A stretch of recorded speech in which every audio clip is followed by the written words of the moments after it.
She stood before the polished mahogany coffin, trembling so violently that the straps binding the lid shook with each sob. Her dress, once a soft shade of lavender, was now dark with tears, the fabric clinging to her as though it, too, mourned.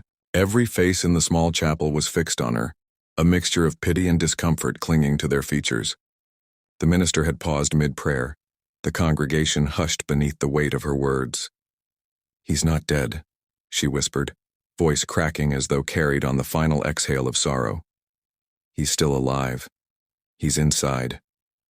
No one moved, not the pallbearers holding the coffin's handles, not the children fidgeting in the back. Only the hum of the air conditioner offered a backdrop to her despair. She knelt, pressing her small palms against the cool wood. "I know you can hear me, Daddy," she pleaded, tears flooding her cheeks. "Open your eyes. Please, just open your eyes." Murmurs rippled through the pews. A woman clutched the arm of the man beside her, their breaths held. The funeral director hovered at the back, phone in hand, fingers poised to call for assistance. Yet none dared interrupt the girl's vigil. Minutes stretched like hours. The tomb-like hush swallowed every thought. Then the girl's voice rose, strangled, desperate. "I promised I would never leave you," she declared, gaze locked on the coffin's lid. "You promised you'd never leave me." She leaned closer, forehead touching the wood as though proximity could bridge the divide between life and death. Her breath steamed on the polished surface. A soft click echoed through the chapel as the funeral director set down his phone. He stepped forward, clearing his throat. "I'm sorry, Emily," he said gently, voice trembling. "But we have to." She shot up, wild-eyed, palms raised as though to ward him off. "No, you can't touch it." Her cry pierced the charged air, and every head snapped to her. Within seconds, security guards arrived, murmurings of, "Keep the peace," and "Let's give her a moment," barely audible. But Emily, her hair damp and tangled, refused to yield. She pressed her ear to the wood as if listening for a heartbeat. "They put him in too soon," she insisted, voice low and urgent. "He wasn't ready." The funeral director exchanged a glance with the senior guard. After a quick nod, the guard stepped forward and reached for the coffin lid. The congregation collectively held its breath as he eased the latch, fingers trembling. Emily lurched forward, trying to block him, but two guards restrained her arms. She kicked and writhed, sobs racking her body. "Let me go. He's alive," she screamed. "Officer Daniels," the funeral director whispered. "Open it." The guard, a tall man with a hard jaw and kind eyes, gave Emily's arms a gentle squeeze before turning to the coffin. He set his flashlight against the lid and flipped it open. A collective gasp filled the room as the lid slid back, revealing the waxen face of her father. His eyes were closed, cheeks sunken, skin as pale as porcelain. For a heartbeat, nothing happened. Then the guard's flashlight flickered, catching on something unusual. A faint rise and fall of the chest beneath. The jacket, a soft, almost imperceptible rustle of fabric. A single shallow breath. "Medic!" someone shouted. Chaos erupted as the guards dropped the lid and rushed to the other side of the coffin. Emily tore free from their grip and lunged in front of them. "No!" she screamed. "Don't close it!" They froze at her plea. The medic burst in, defibrillator and stethoscope in hand. He knelt beside the coffin, flashlight fixed on the body. "Sir," the medic called softly. "Sir, can you hear me?" He placed a gloved hand on the man's wrist, searching for a pulse. The congregation backed away, eyes wide with horror and awe. After a moment that stretched into eternity, the medic looked up. "He's alive," he said, voice thick. "Barely, but he's alive." A stunned silence, then sobs and exclamations. Emily collapsed forward, face smearing tears and lipstick on her father's coat. The medic reached in and lifted her to stand. "He needs a hospital now," he said urgently. Within moments, paramedics swarmed, lifting the coffin onto a gurney. Emily followed, refusing to leave her father's side. Witnesses later said the scene looked like a funeral turned battlefield. At the emergency entrance, the coffin was wheeled inside while Emily covered her face, terrified that the miracle might slip away. Doctors and nurses rushed to pry open the lid again, this time gently to extract the man. He was too heavy for Emily to help. A nurse reached down and asked her to step aside, but she refused until the doctors assured her he would be safe. In the hushed corridor, Emily reached out and touched his hand through the silk lining. It was ice-cold but warm with a faint pulse.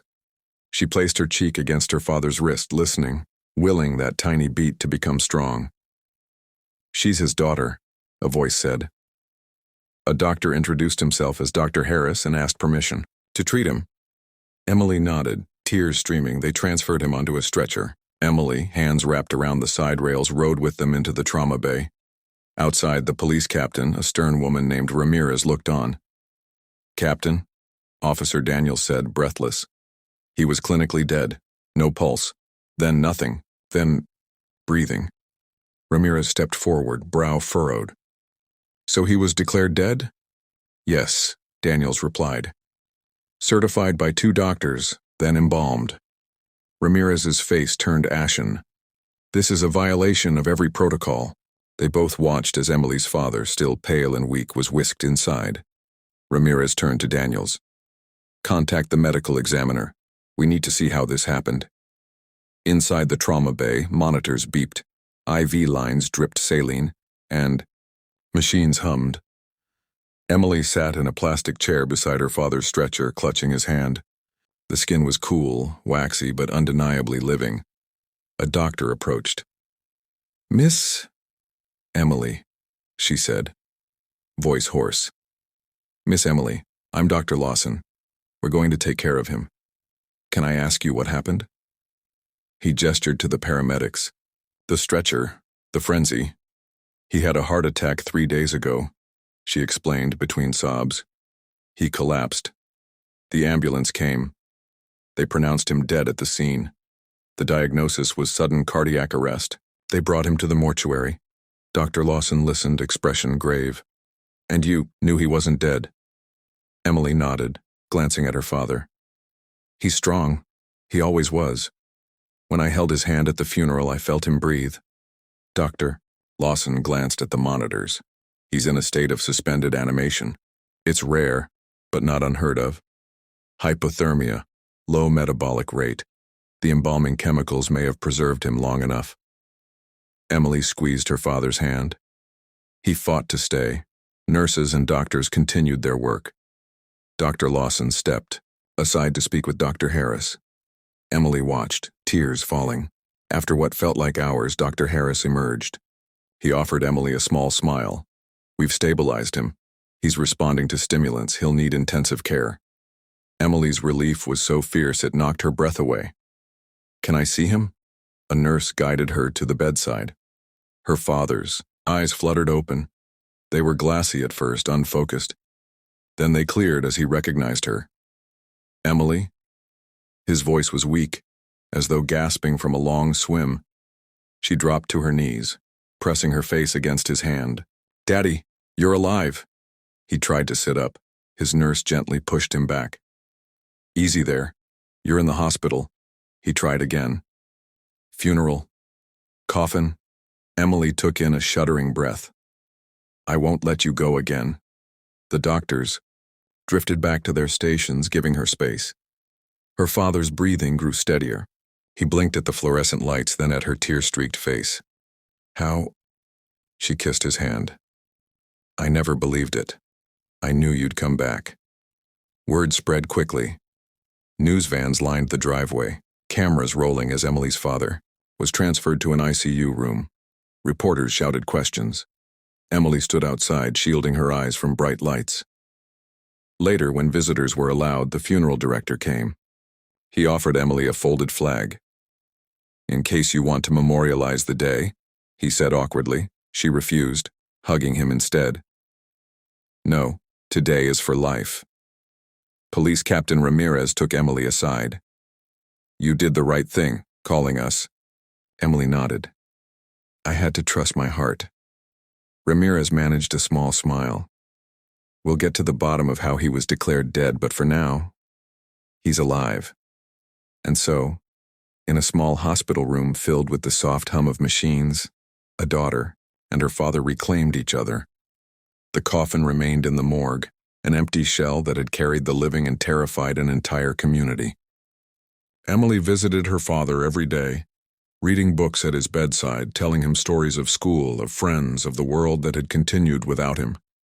Slowly, he regained strength, first moving a finger, then a hand, then, after what felt like an eternity, lifting himself to sit. His eyes held gratitude and wonder. One morning, Emily arrived to find him sitting up in bed, sun streaming through the window. He reached out and tucked a lock of her hair behind her ear. "You saved me," he whispered. She kissed his cheek. "You saved me too.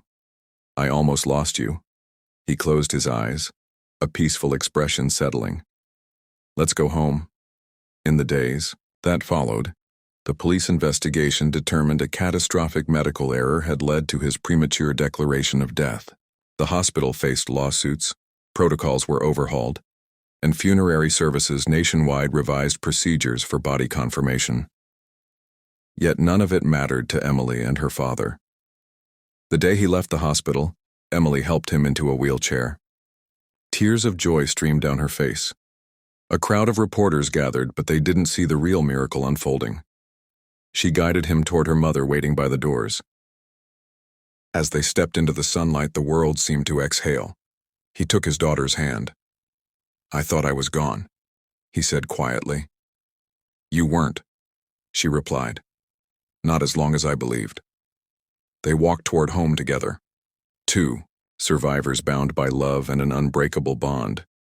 And though the coffin remained a haunting symbol of death's deception, the living proof stood before the world.